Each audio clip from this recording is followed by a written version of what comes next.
कहानी एक भावुक दृश्य से शुरू होती है जहां एक बूढ़ी माँ अपने बेटे की शोक सभा में फूट फूट कर रो रही है। तभी उसकी नजर एक डिब्बे पर पड़ी जिस पर एक कॉकरोच रेंग रहा था। आमतौर पर लोग उसे मार देते, लेकिन माँ ने अपना हाथ आगे बढ़ा दिया और उस कॉकरोच को अपनी नाक तक आने दिया। माँ को पूरा यकीन था कि यह कॉकरोच और कोई नहीं बल्कि उसका शहीद बेटा ही है। वह तुरंत शोक सभा छोड़कर घर भाग गई और उस कॉकरोच को एक फलों के डिब्बे में बड़े प्यार से रखा ताकि वह भूखा न रहे। असलियत यह थी कि वह कॉकरोच वाकई उस माँ का बेटा था। वह बेटा पिछले 3 साल से एक क्रिमिनल गैंग में अंडरकवर एजेंट था। जिस रात वह अपना काम खत्म करके अपनी माँ के साथ खाना खाने घर आने वाला था, उसी रात गैंग के लीडर को उसकी असलियत पता चल गई और उसने उसे गोली मार दी। जब वह यमलोक पहुंचा और भूलने वाली दवा पीने वाला था, तभी यमराज ने उसे रोक लिया। यमराज ने कहा कि उसकी पिछली 3 पीढ़ियां देश के लिए शहीद हुई हैं, इसलिए उसे एक मौका मिलना चाहिए। यमराज ने उसे माँ की हालत दिखाई जो बेटे की मौत के गम में पागलों जैसी हो गई। बस जाने की भीख मांगी तो यमराज ने एक शर्त रखी। उसे 7 अलग अलग जानवरों का रूप लेकर धरती पर जाना होगा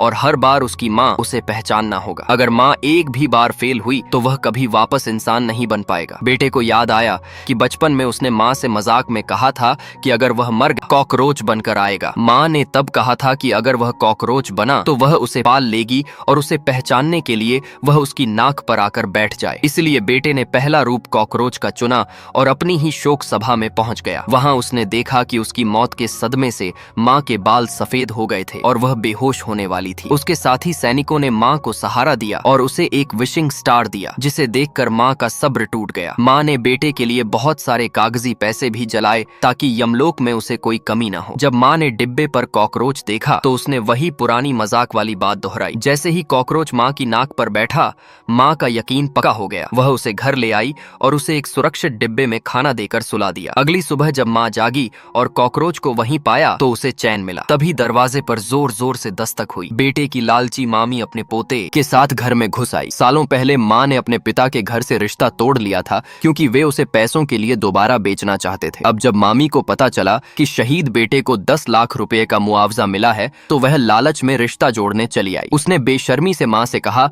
कि वह पैसे उसे दे दे ताकि वह अपने बेटे के लिए घर खरीद सके और बदले में वह माँ का बुढ़ापे में ख्याल रखेगी। बेटे को डिब्बे के अंदर से यह सब सुनकर बहुत गुस्सा आ रहा था और वह अपनी माँ के लिए कुछ करना चाहता था। पर तभी एक भयानक हादसा हुआ। मामी के पोते की नजर उस फलों के डिब्बे पर पड़ी। उसने डिब्बा नीचे गिरा दिया और जैसे ही उसे अंदर कॉकरोच दिखा, उसने नफरत में अपना पैर उठाया और उस नन्हे कॉकरोच को कुचलने के लिए पूरी ताकत से नीचे मारा।